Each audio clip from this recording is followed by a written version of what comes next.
নমস্কার বন্ধুরা, অনুরিতার রান্নাঘরে আপনাদের সকলের স্বাগত। আজ একদম ইউনিক একটা ডিমের রেসিপি আপনাদের সাথে শেয়ার করতে চলেছি। আশা করি আপনাদের ভালো লাগবে। চলুন তবে রান্নাটা শুরু করা যাক। আমি প্রথমেই এখানে ডিমগুলো সিদ্ধ করে নিচ্ছি। আমি এখানে 6টা ডিম নিয়েছি, আর ডিমগুলো যাতে ভালো মতো সিদ্ধ হয়ে যায় সেই জন্য আমি একটু নুনের ব্যবহার করেছি। ডিমগুলো সিদ্ধ চাপিয়ে আমি এখানে সবজিগুলো কেটে নিচ্ছি। প্রথমেই আমি এখানে 2টো পেঁয়াজ চৌকো চৌকো করে কেটে নিচ্ছি। চিলি চিকেনের ক্ষেত্রে আমরা যে রকমের পেঁয়াজ ব্যবহার করি সেইভাবে পেঁয়াজের লেয়ারগুলিকে আলাদা করে নেব। এই রান্নাটার জন্য আমি 2 রকমভাবে পেঁয়াজ কেটে নিয়েছি। ঠিক একইভাবে আমি ক্যাপসিকাম আর টমেটোটাও কেটে নেব।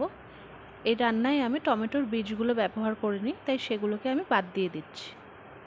একটা প্লেটে আমি সব সবজিগুলোকে কেটে রেডি করে নিয়েছি। এখানে আমি পেঁয়াজ, ক্যাপসিকাম আর টমেটো ছাড়াও কয়েক কোয়া রসুন আর 2টো কাঁচা লঙ্কার ব্যবহার করছি।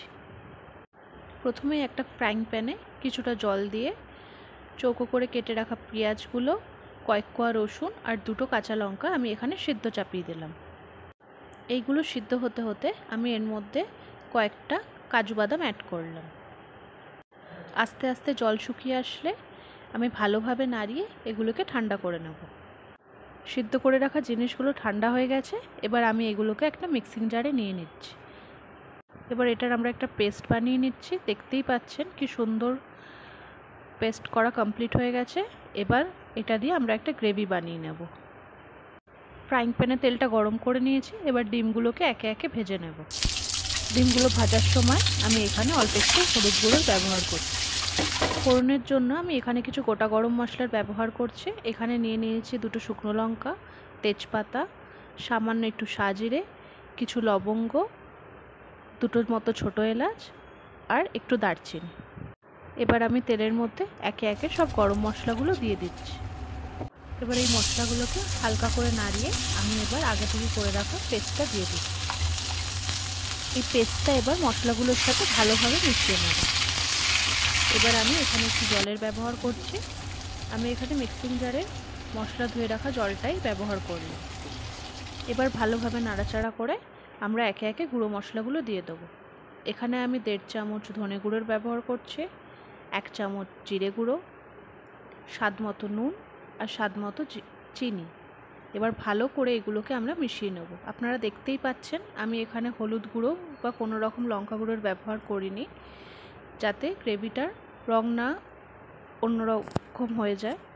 আগেই আমরা এখানে কাঁচা লঙ্কার বাটা দিয়েছি, যাতে গ্রেভিটাতে ঝাল, মিষ্টি, নুন সব ব্যালেন্স হয়।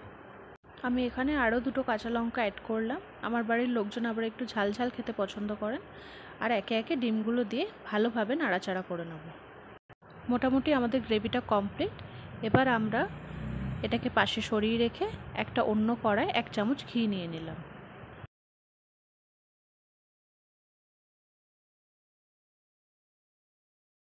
ঘিটা গরম হয়ে আসলে আমি এখানে আগে থেকে কেটে রাখা ক্যাপসিকাম, পেঁয়াজ আর টমেটোগুলো ঘিয়ের মধ্যে ভেজে নেব। আমি এই সবজিগুলো ভাজার সময় এখানে অল্প একটু নুনের ব্যবহার করছি। সবজিগুলো ভাজা হয়ে গেছে। এবার আমি আগে থেকে করে রাখা গ্রেভিটার মধ্যে এগুলো ভালোভাবে মিশিয়ে নিচ্ছি। গ্রেভিটা ফুটে আসলে আমি ওপর থেকে একটু কসুরি মেথি ছড়িয়ে এটাকে ভালো করে নাড়াচাড়া করে নিচ্ছি। আমাদের রান্নাটা একদম কমপ্লিট।